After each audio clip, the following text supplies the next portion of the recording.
27 अक्टूबर 2022 को आयशा की शादी अरबाज सलीम शेख से हुई। अरबाज अपने परिवार के साथ भिवंडी में रहता था। शादी के करीब 2 महीने के बाद से ही अरबाज और अरबाज के घरवाले आयशा को मेंटली फिज़िकली टॉर्चर करने लगे, गालियाँ गलौज करने लगे। अरबाज आयशा को मारता पीटता। आयशा की सास सायरा सलीम शेख की 7 लाख रुपये की डिमांड थी। अरबाज आयशा को धमकी देता कि मैं तुझे छोड़कर दूसरी शादी कर लूँगा। हमने अरबाज को, अलीम को और सायरा को, तीनों को समझाया कि हम गरीब लोग हैं, 7 लाख रुपये कहाँ से देंगे, और अगर अरबाज आयशा को छोड़कर दूसरी शादी कर लेगा तो आयशा का क्या होगा, आयशा के बच्चे हसनैन का क्या होगा। इसके बाद करीब महीना भर सब ठीक रहा। हमने आयशा को मोबाइल फ़ोन दिलाया ताकि आयशा हमें वहाँ के हालात, अगर दोबारा ऐसे हालात होते हैं तो हमें इत्तला करें, लेकिन अरबाज ने आयशा से मोबाइल फ़ोन छीन लिया ताकि वो वहाँ के हालात हमें बता ना सके। आयशा को जब अरबाज और हुस्ना अंसारी उर्फ सोनी, इन दोनों के नाजायज़ ताल्लुकात के बारे में मालूम पड़ा तो आयशा ने ये बात अपने जेठ और अपनी सास को बताई।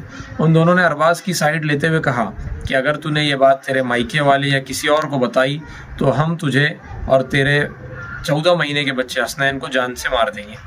ऐसे डरा धमका कर उन्होंने आयशा को खामोश कर दिया। आयशा प्रेगनेंसी ट्रीटमेंट के लिए औरंगाबाद आई थी। वहाँ अरबाज आयशा से मिलने आया। अरबाज ने जाते जाते आयशा को 2 बॉन्ड पेपर दिखाए। एक बॉन्ड पर अरबाज और आयशा का झूठा तलाकनामा था और दूसरे बॉन्ड पेपर पर अरबाज और हुस्ना अंसारी उर्फ सोनी का मैरिज डिक्लेरेशन था। आयशा ने इन दोनों चीज़ों का टेंशन लिया और आयशा ने 25 दिसंबर 2025 को फांसी लगाने से पहले सुसाइड नोट लिखा। सुसाइड नोट मैं आपको पढ़कर सुनाता हूँ। क्या करना, मैं परेशान हो गई हूँ। अरबाज के घरवाले बहुत परेशान करते हैं। कहाँ फंस गई हूँ मैंने शादी क्यों की, अच्छी लाइफ थी मेरी। अरबाज हर बार सोनी सोनी, हुस्ना अंसारी उर्फ सोनी सोनी करता है। मुझे कहता है कि मैं तुझे छोड़कर सोनी से शादी कर लूँगा। मैं सिर्फ मेरे बच्चों के लिए ज़िंदा हूँ। मुझे मेरे बच्चों की फ़िक्र है, अरबाज को नहीं है। मैं अगर अरबाज को छोड़ दूँगी तो मेरे बच्चों की ज़िंदगी बर्बाद हो जाएंगी।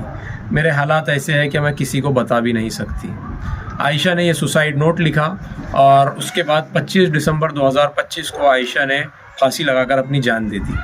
आयशा के सुसाइड करने के पीछे के जो अहम कारण है वो है आयशा की सास की 7 लाख रुपये की डिमांड, आयशा की सास और आयशा का जेठ सायरा सलीम शेख और अलीम सलीम शेख दोनों की आयशा को और आयशा के बच्चे को जान से मारने की धमकी, और अरबाज का झूठा तलाकनामा बनाना और उस झूठे तलाकनामे के आधार पर दूसरी शादी करना